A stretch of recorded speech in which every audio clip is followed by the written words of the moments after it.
Intel job cuts in Ireland 2024, what you need to know: impact on economy and workforce. In a recent statement, Minister for Enterprise and Employment Peter Burke revealed that it may take several weeks before we get a clearer picture of the potential job losses at Intel and the implications of the company's cost-cutting measures. This news comes on the heels of Intel's disappointing forecast, which has raised eyebrows and concerns among employees and stakeholders alike. On Thursday, Intel announced that its revenue for the second quarter is expected to fall between $11.2 billion and $12.4 billion, significantly lower than the analysts' average estimate of $12.9 billion. This announcement follows reports that the tech giant plans to reduce its workforce by more than 20%, a move that has sent shockwaves through its Leixlip plant in County Kildare, where nearly 5,000 people are employed. Despite the uncertainty, Minister Burke emphasized that Ireland remains a crucial hub for Intel's semiconductor manufacturing in Europe.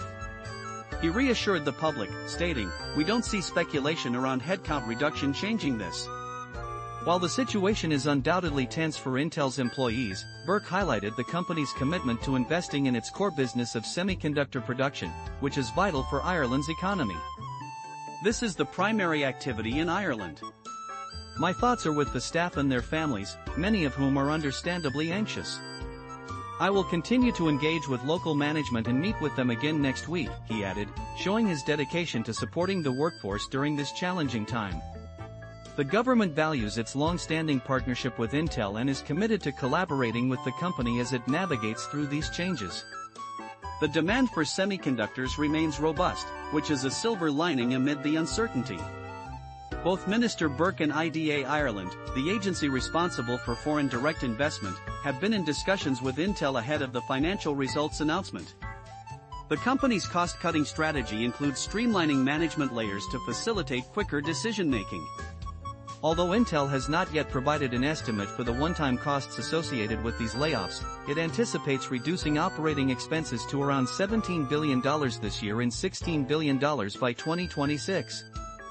This earnings report marks the first under the leadership of Leixlip, a seasoned veteran in the chip industry who took the helm last month.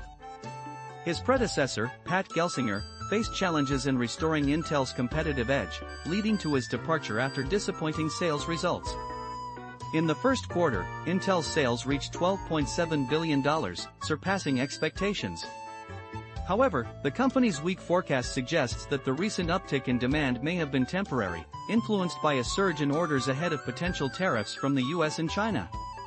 Intel's chief financial officer, David Zinsner, acknowledged the heightened uncertainty in the current macro environment, stating, "We are taking a disciplined and prudent approach to support continued investment in our core products and foundry businesses while maximizing operational cost savings and capital efficiency." He also noted that there is no current estimate for the size of the workforce reduction. Gelsinger had focused on revitalizing Intel's factory network, once its greatest asset, by planning significant investments to regain its status as a leader in production technology. TAN, however, is taking swift actions to enhance operational efficiency and empower engineers to innovate. "We are going back to basics by listening to our customers and making the necessary changes to build the new Intel," he stated, signaling a renewed commitment to the company's future. As we await more details, the situation remains fluid, and the impact on Intel's workforce and the broader community is yet to be fully understood.